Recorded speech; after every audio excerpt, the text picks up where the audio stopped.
Hi everyone, Beth here from Hogarth's house. What you're about to see is a special live edition of Midday Modern Conversations as part of Urban Tree Festival. We just wanted to say a quick special thank you again to Mulberry expert Dr. Peter Coles for speaking with us and to the Urban Tree Festival for having us as part of their fantastic 2021 programming. Welcome everyone to this Midday Modern Conversation. Today with me, John Collins, the manager of Hogarth House, and with Peter Coles, where we'll be talking about mulberry trees and specifically a mulberry tree at Hogarth House. This is part of our Midday Modern Conversation series. My job really is looking after Hogarth House, and I've been doing that on and off as part of the last 10 years. What we do have is an exciting new project at Hogarth House, which is the Mulberry Garden project. It's a National Lottery heritage funded project, which has seen us completely refurbish the garden. And at the centrepiece of that garden is a mulberry tree. We'd like to talk about the sort of mulberry tree more generally and find out a little bit more about it. So to do that, I'm joined by Peter Coles. Peter, welcome. Hello, John, and hello, everyone, and hello, Beth. Nice to see you both again. Thank you very much for inviting me. Did you just want to kind of introduce yourself and kind of your experience with the mulberry tree? Okay, thank you. Yeah, so I'm Peter Coles, and I've had a long-standing interest in mulberry trees, which was part of my interest in veteran trees generally, and veteran urban trees as kind of survivors, really, despite a lot of obstacles from bombs and fires to just about everything else, and development especially. Over the last 10 years, I've got specifically interested in mulberry trees and their hidden heritage. I see mulberry trees as kind of, because they've all been deliberately planted, I see them as kind of pointers to a hidden past sometimes, where the gardens that they've got their roots in have disappeared under development. So they're kind of like question marks, making me want to do research. So I set up, or helped to set up with the Conservation Foundation, a project called Morris Londinium. And with the public's help and some Heritage Lottery funding, we've been able to map 700 plus mulberry trees in the London area. And as a result of a lot of my research, I wrote a book called Mulberry, which was published by Reaction Press Reaction Books, I should say, in 2019. Great. So I've got quite a lot of questions actually, because having worked at the site for a long time, you do end up hearing a lot of stories and having a lot of questions. And I thought this would be a great way for us to share some of our experiences and some of those questions. And to do that as part of Urban Tree Festival. So we're merging this Midday Modern Conversation series that we're doing. And if you're interested in any more of those, they're on our website at hogarthhouse.org or on our YouTube channel. And it's great to be supporting Urban Tree Festival as well. So I'm going to start though with a question that our kind of time at Hogarth for the last 2 years has been really taken up with a huge refurbishment on the site. It's a Heritage Lottery funded project called the Mulberry Garden Project. I guess one of the questions that it sits there as a remnant of the fact that we used to have an orchard, but it's an old mulberry tree in the grand scheme of things. How unusual is it to have a mulberry tree from that period still kind of blooming and extant? To have a mulberry tree in a site that was once an orchard is perhaps not so surprising, but to have a mulberry tree that could be perhaps 400 years old is, well, it's to be congratulated, really, I should say. I don't know, it's unusual simply because to find a tree that's 400, anywhere between 300 and 400 years old anywhere is something that's relatively unusual. To find one in London, to find one near a busy main road, is also spectacular, really, I suppose, and it's something that should be celebrated. I'd say, yes, it's unusual. There are houses like Keats House, which is sort of another heritage site that has an old mulberry in its ground. Chances are it's not as old as that. And there are a few other sites around that have some trees that are older, perhaps dating to the early 1600s, but they're not where, next to a main road. They're not right in an accessible part of London, and there are very few of them. So it's an unusual tree. Yeah, we get this impression that the site of Hogarth House, we know that the orchard's there from the kind of 1670s, 80s, because it's enclosed from Chiswick Common Field. And we know that the Hogarth house that Hogarth would later go on and buy was sort of built somewhere around sort of 1715. So it seems likely that it's at least as old as the orchard that was set up at that point. A selfish question from my point of view: how much longer do you think we can expect it to live? Is there a kind of example you can give of older ones, or are we really lucky with what we've got? Okay, it's like two answers to that, really. We don't know how long they will live, and given where it is, with plenty of light and plenty of good soil and so on around it, as long as the roots are not compacted and so on, then it will be able to go really further into its maturity.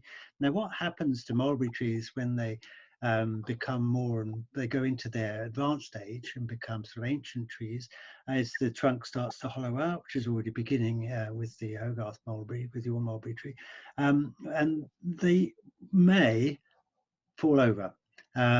This is very often, to find a very old mulberry tree, you can find, there is one, say in Sion House, there's an orchard there that I'm particularly interested in, that has trees that are 400 or 500 years, or possibly 500 years old.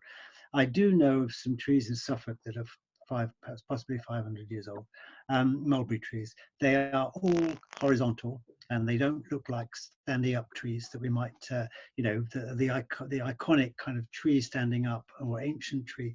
They tend to hollow out and fall over, but they carry on growing. So as long as their roots are in the soil, and as long as they're protected and nourished and so on, they will continue to grow, and they will put up, their branches will become like new stems, new trunks. And this is, when you see really old mulberry trees, this is what they look like.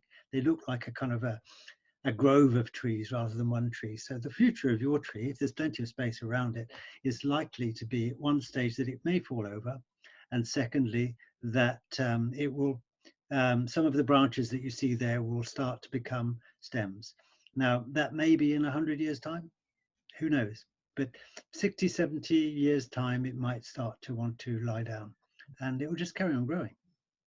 It's really interesting. We've got early photos where it is stood up straight, like a typical tree, and looks quite actually very tall. And we know that kind of Hogarth's house as a site was damaged by a bomb blast in the Second World War. Okay. And we've got the record of gardeners from Kew coming in to put the props that you were just seeing on the image on the screen there in. But it sounds like there's a combination of things happening here. It's always been kind of in our kind of popular storytelling of it. The tree leans over at the moment because of the bomb blast, but it sounds like that's something that just comes to older mulberry trees anyway. So we've probably got perhaps a combination of the two happening. Yeah, I mean, well done for surviving the bomb blast. That's an extraordinary feat, and to still look relatively healthy as well. But they do lean over. They've got these very heavy spreading branches. The mulberry trees tend to be as wide, if not wider, than they are tall. And the branches, being so heavy, tend to weigh the tree down. And it doesn't take much, really, of just unevenness in the soil that you hadn't perceived for it to just want to go a little bit one way, and then it will go a bit more and a bit more, and then the tree will compensate for it. And the propping that you've done is really the right thing to do. I mean, that's the way to look after them. The propping we've had seems to have done a great job, but the tree's really healthy, so we've actually added a new set of props for some of the limbs that really are heading out a long way from the base of the tree at this point, so that it's not kind of, as you say, diving back down to try and get into the ground again. Just kind of to go back from where we are now, just to go back a bit more historically, why have we got a non-native tree planted in an orchard from the 17th century? Can you give us a bit of background about kind of why we've got mulberry trees at all? You've got sort of two, actually more than I was going to say, two groups of people to thank for that, really. But when the Romans occupied southern England in particular, in the 1st century AD, they brought with them some of the things, and many of the people who settled here actually came from Gaul, not from Rome. They came from what is now France, where they had also introduced mulberry trees because they like the fruit. Pliny the Elder talked about them and talked about its medicinal properties. It has the mulberry fruit and leaves, bark, roots, all have medicinal properties, like especially to do with sore throats and things like that. And stomach upsets. They were kind of get rid of worms. So they were known for their medicinal value.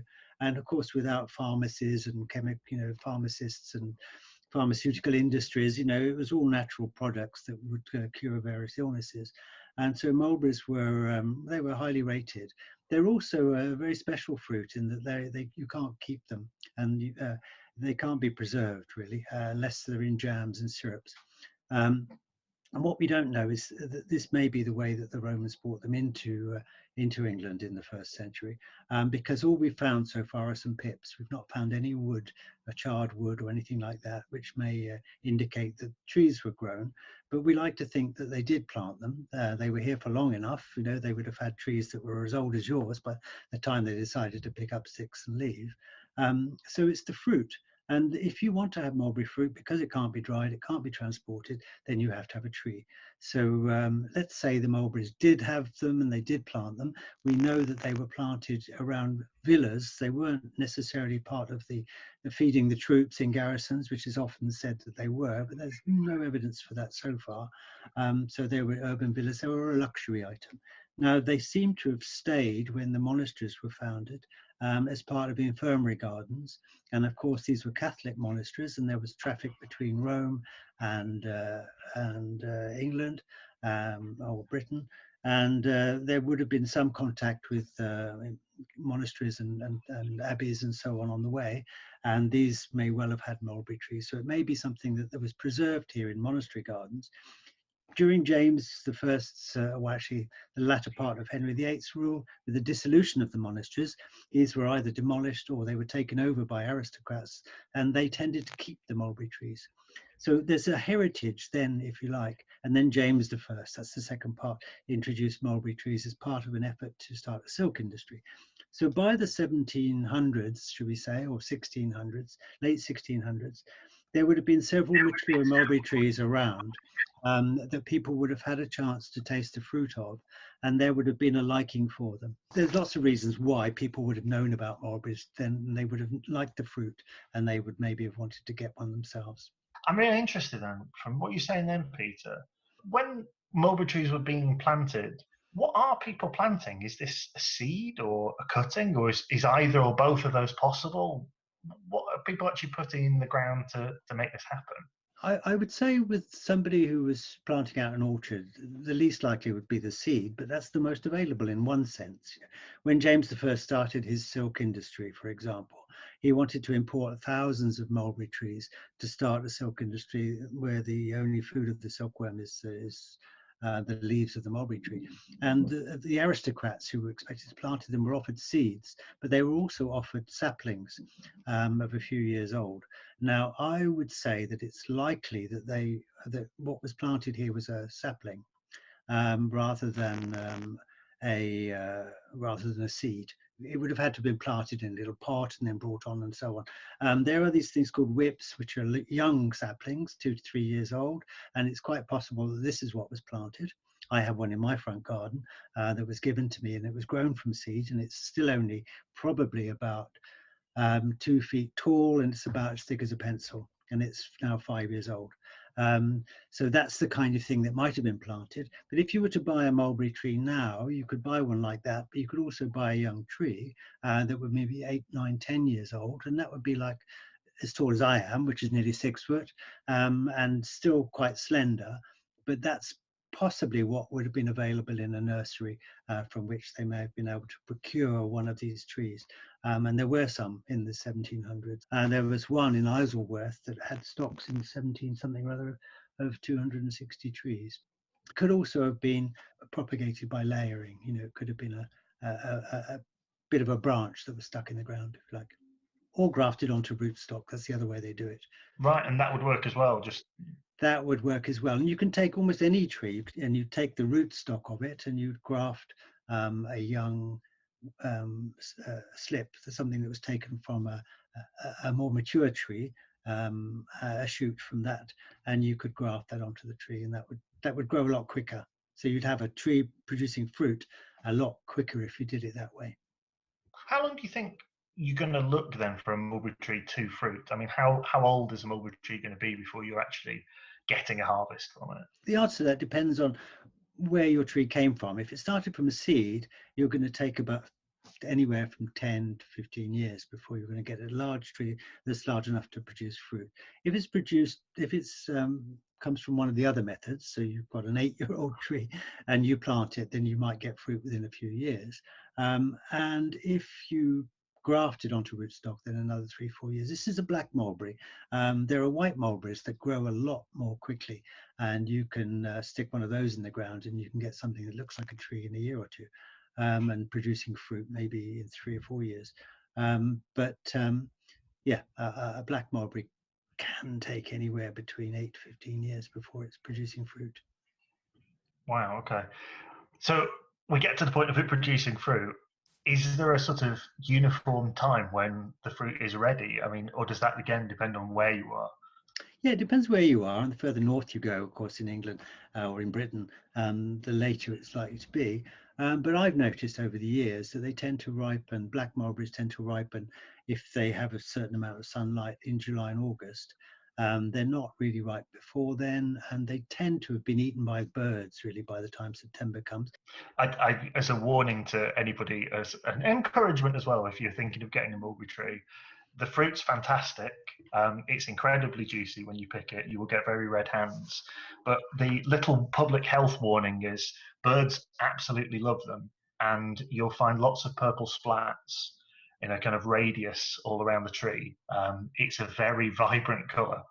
And yeah, just a little warning from someone who's experienced the byproducts of birds eating mulberries. You've mentioned a couple of times, Peter, about the black and the white mulberries. It's probably a good question to ask. I mean, what's the difference? What are we looking at in terms of the properties and kind of nature of the black and the white mulberry trees?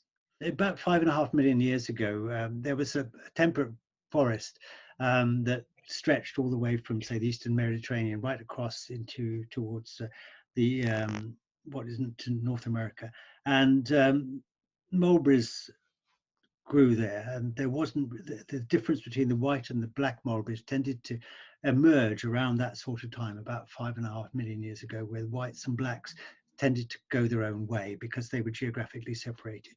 Now, the white mulberry is the mulberry of the silkworm. There's a natural codependence, not codependence, it's actually parasitic. It doesn't give anything very much back to the tree, but the silkworm will only feed off the leaves of the white mulberry, and it occurs naturally. And this in China and East Asia and throughout parts of the Himalaya and Central Asia.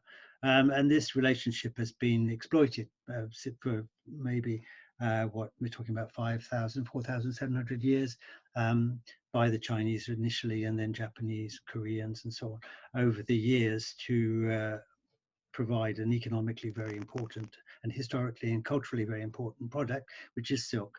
Now, the black mulberry is not native to China. You can't really find them outside of botanic gardens in China and Japan, but it is native to a whole area around the Caspian Sea, which was, so say, the old Persian Empire, which would now be Iran, and it would be Azerbaijan, those sorts of countries around the Caspian, but also into Greece and Italy. And we know less about those, whether they're endemic there, in other words, native, or whether they were introduced and have become naturalized.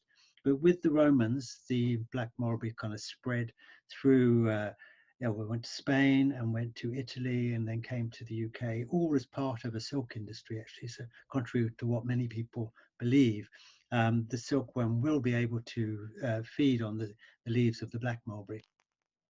And but it's the black mulberry grows very slowly. If you strip its leaves, it takes a long time to get these for them to regrow, whereas the white mulberry tends to regrow very quickly. So the white mulberry is the tree of preference, and everywhere silk industries took root, then the black mulberry was gradually replaced by the white mulberry. So the white mulberry is grown for its leaves. It does have fruit, and this fruit can be quite important, but it tends to be rather insipid. It doesn't have that black juicy sort of Ribena kind of burgundy sort of taste that the black mulberry has. But it is a staple food in Central Asia for making flour and bread and all kinds of things.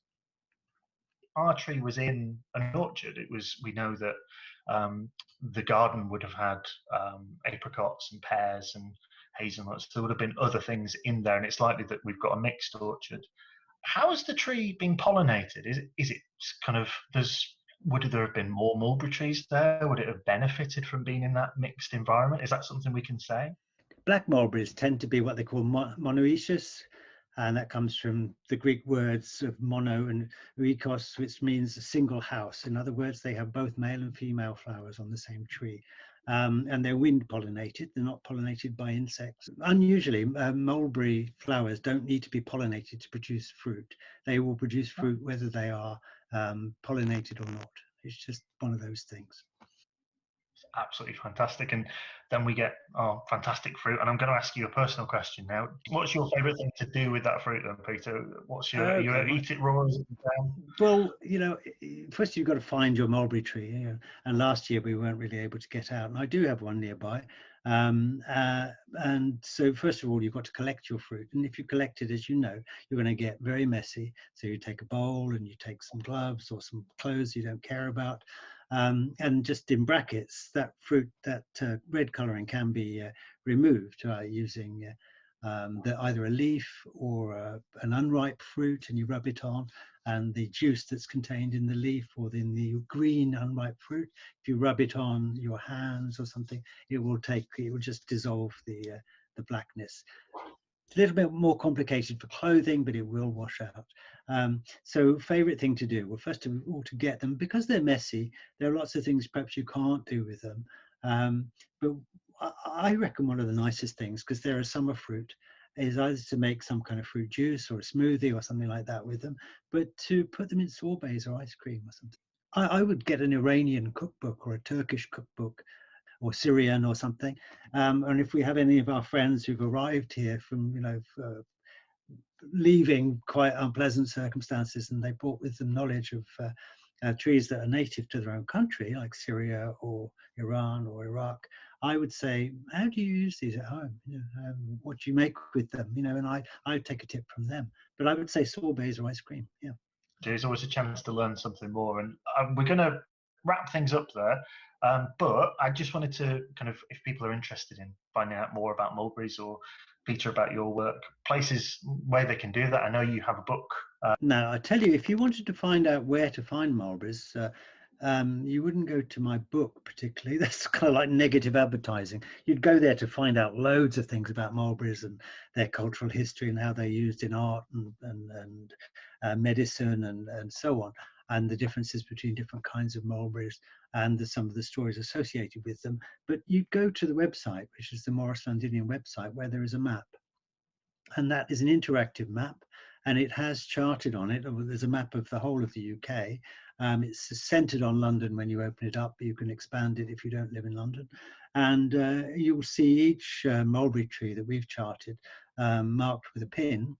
And if you zoom in on that pin and click on it, you'll find, well, not only the pin gives the exact location, but you'll find details about it. It might be a young one. We're not discriminating when we did the survey. So you will then find out where it is, what kind it is, and you'll see if it's an old one, if it's on private land, or if it's publicly accessible. That's where I'd go. And that's a nice place to finish our midday modern conversation. We hope everyone's enjoyed it.